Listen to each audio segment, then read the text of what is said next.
There were plenty of references to the Independence Day holiday, comparisons to the Second Republic, and agreement across differences, but there was a lack of specifics. Bardzo chciałem podziękować. I very much wanted to thank everyone who put a lot of such very positive energy, a lot of such cool patriotic determination.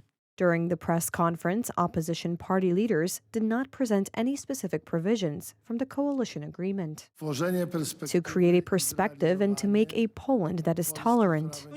This is not about seats in the parliament, it's about sharing the work, living in the most beautiful country in the world, in our beloved Poland. You remind me of the Avengers with superpowers. Hallelujah and let's move forward. All the best.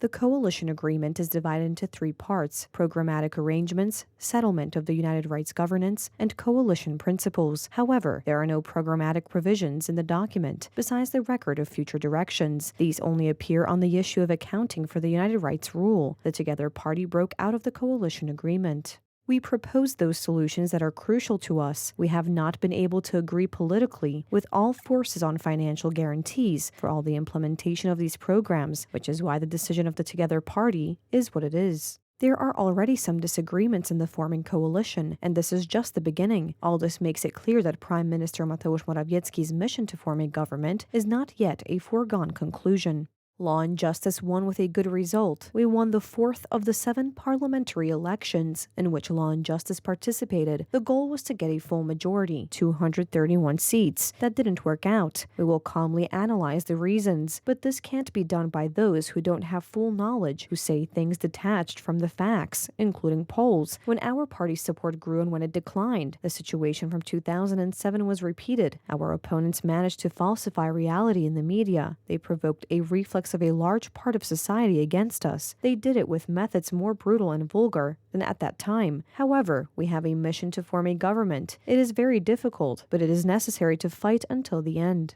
The party Together fell out of the puzzle, as it turned out that the party's demands did not fit in. The opposition wants to abolish the Institute of National Remembrance and the Central Anti-Corruption Bureau. The Central Anti-Corruption Bureau will be abolished, and its resources and powers transferred to other services, including the Division for Combating Corruption Crimes in the Central Bureau of Investigation of the Police.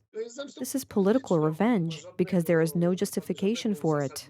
Politicians also want to amend the criminal code against opponents of LGBTQ+ ideology. The agreement calls for separation of church and state. The separation of church and state is written into the Constitution. There's even an agreement between Poland and the Vatican called a Concordat. I think it will be difficult to change anything. Donald Tusk will have a big problem with governing. First of all, we know today that in regard to the matter of abortion up to 12 weeks of life, I don't think it will be voted on in the Sejm at all.